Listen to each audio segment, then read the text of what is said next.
The last of the carboxylic acid derivatives, and maybe the strangest looking, or at least the most different looking, are nitriles. So carboxylic acids have a carbon double bonded to oxygen and then single bonded to an OH. And that's our carboxylic acid, where the OH can function as a leaving group. Now, to see the connection here, it's a little bit more abstract. If you look at the carbon in a carboxylic acid, it's bonded to an electronegative element 3 times, twice to the oxygen above, once to the oxygen to the right. And that is sort of the similarity in a nitrile. A nitrile has a carbon that is bonded 3 times to an electronegative element, twice to a nitrogen, and then once again to the same nitrogen. So a nitrile is a molecule that has a triple bond between a carbon and a nitrogen. The suffix for a nitrile is O-nitrile. So for example, in this molecule on the left, we have 2 carbons, and it's a common mistake. People will forget that there's a carbon there. The triple bond is linear, right? If you have a carbon with 2 atoms on each side in 0 lone pairs, the furthest those 2 atoms can get away from each other is 180 degrees. They repel each other because of the electrons around them, which have the same charge, like charges repel. So they get 180 degrees from each other, and the triple bond ends up being linear. So don't forget that even though it's going in a straight line, there is a carbon where the triple bond ends. So here we have a total of 2 carbons, so the prefix would be F. Now between those carbons, this is the functional group, so we're ignoring that. That's going to be named in the suffix. Outside of the functional group, we only have single bonds, so the infix would be AN.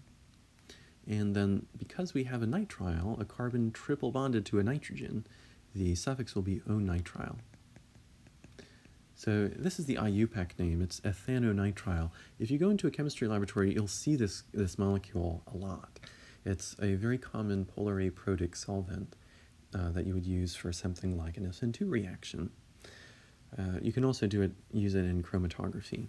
So it's a very common molecule, but you won't often see it in its IUPAC name. You'll see it in its common name. The common name for F is acete. And you might remember that from acetic acid, which is ethanoic acid, which is vinegar. So acete sort of takes the place of that in the common name. You're not responsible for knowing the common name. I just want to show you, because you're likely to run into this if you ever go into a research laboratory. And then the nitrile will still be there. So acetonitrile is this very small nitrile with 2 carbons and then a triple bond on one end to a nitrogen. Okay, let's try just one more. We know that the backbone has to include the functional group, the nitrile. We want to give that the lowest number, so this carbon here is going to be 1, 2, 3, 4, 5. So the backbone here is going to have these 5 carbons. Notice I'm not numbering the nitrogen, you only number the carbon. And notice that the carbon in the nitrile does count as part of the backbone. So we have 5 carbons here. The prefix for 5 carbons is pent. Outside of the functional group, we have only single bonds. So the infix will be AN. And we have a nitrile, carbon triple bonded to a nitrogen. So the suffix will be O-nitrile. So the backbone name is pentanonitrile. We do have a branch. We do have a branch here. And another thing that you might notice is the carbon in the nitrile already has 3 bonds, just like with the other carboxylic acid derivatives, so it always has to be on the end of a chain. It only has 1 bond available to connect it to the chain, so it'll always be at the end. And so if it's the only functional group in the molecule, you don't have to give a number 1. It's understood that the nitrile will be on carbon number 1. Okay, we do have a branch. The branch is on carbon number 3. Always between numbers and letters goes a dash. And the branch only has 1 carbon in it. The prefix for 1 carbon is meth, and because it's a branch, immediately after that prefix comes YL. Okay, so we can put that branch name in front of the backbone name. 3-methyl pentanonitrile would be the name of this. We just need to include 1 more piece. The fact that we have this solid wedge here And remember, that means the bond is coming out at you. A dashed wedge would mean it's going away. The fact that we have that three-dimensional depiction there is a sign that we may have a chiral center. The three-dimensional arrangement of things is only important when you have to think about stereochemistry, when things are connected the same way but oriented differently in space, like your two hands. So the question is that carbon a chiral center? And it's a chiral center if it's bonded to four different things. Now we have a nitrile on one side, that's one thing. We have a methyl group on another side, that's another thing. We have an ethyl group on another side, that's third thing. May look like there's not another, but there is an implied hydrogen here, and that is a fourth thing. So that carbon is bonded to four different things. Anything that has four different sides is like your hand. Your hand has four different sides, a palm, a back, a thumb, and a pinky side. And anything that has four different sides comes in two different versions, a left hand and a right hand version. And if you ever try to put your right hand into a left-handed glove, you will see the significance of those two versions. So we have to say which version we have so that we'll know what molecular pockets this molecule will fit into. And the first step in doing that is to assign priorities to the different things attached to the chiral center. And you do that based on atomic number. Now I'm going to write down the atomic numbers first, and then I'll assign priorities after. The atomic numbers are the numbers at the top of the box on the periodic table. So for hydrogen it's 1, for carbon it's 6, for carbon it's 6, for carbon it's 6. So hydrogen clearly has the lowest atomic number, so it has the lowest priority of 4. The other three tie, and when the atoms tie, you make a table. So I'm going to make a table for this carbon at the bottom, a table for the carbon at the right, a table for the carbon at the left. What we're going to put in the table are the three atoms that carbon is bonded to going away from the chiral center. Right? If you go back, they're all bonded to the same thing, so that doesn't help us tell the difference between them. So we're going to go away from the chiral center. On this bottom one, that's bonded, going away from the chiral center, that's bonded to 3 hydrogens. Now those have the same atomic number, but if they were different, I would put them in descending atomic number, highest atomic number at the top. This carbon at the right is bonded to a carbon and 2 hydrogens. So I'm going to put those in descending atomic number, carbon and 2 hydrogens. The carbon at the left is bonded to a carbon and 2 hydrogens. So I'm going to put those in descending atomic number, carbon and 2 hydrogens. Now you only compare these one row at a time. So you're comparing the top rows first. Only if those tie would you go to the next row down. The top two tie, but the bottom one, the hydrogen, is lower than the other two.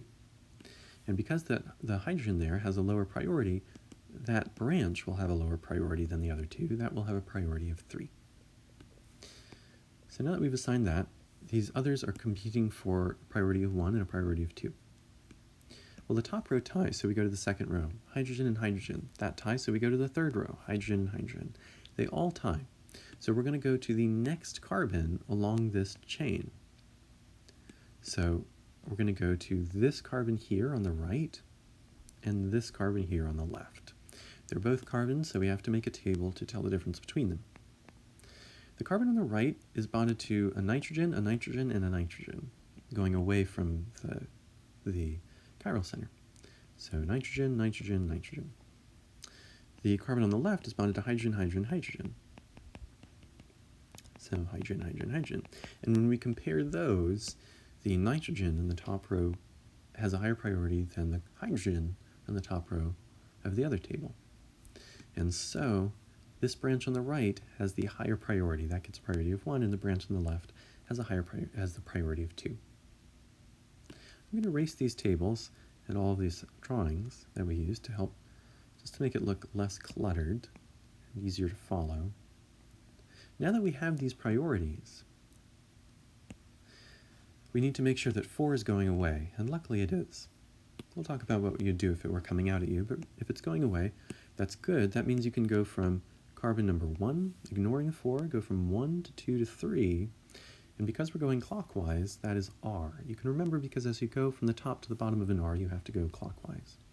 If it were counterclockwise, actually, excuse me, this is counterclockwise, right? This is the opposite way that a clock goes around. So this is actually S. Sorry about that. You can, and here, let me draw it here so you can see the similarity between this and the S. As you go from the top to the bottom of an S, you go counterclockwise. So you can remember that if you ever go counterclockwise, then it's going to be S. That's the left-handed version of something. If it were R, you would go clockwise, and you can remember that because you have to go the other way, from the top to the bottom of an R. Okay, so this is the left-handed version of something. Now what would we have done if the fourth thing were coming out at us? If it were coming out at us, we'd still go from 1 to 2 to 3. We'd see it's counterclockwise, and so we'd think it would be S. But if the fourth thing is coming out at you, then you switch it, and it would actually be R. Here, though, it's S. The stereochemistry always goes in the very front of the name, and it goes in parentheses.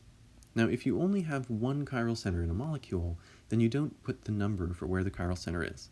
It's implied. It's expected that if someone knows what this S means, then they know enough chemistry to be able to find the chiral center in the molecule. But if you have more than one chiral center, then you do want to put the number in front of it. For example, here you would put 3 if you had more than one chiral center, which we don't, so you don't put the 3. But that's because this is coming off of carbon number 3. The chiral center is attached to carbon 3 of the backbone. Okay, so the full and final name for this compound is S,3-methylpentanonitrile. So hopefully that gives you a quick sense of how to recognize the nitrile and how to name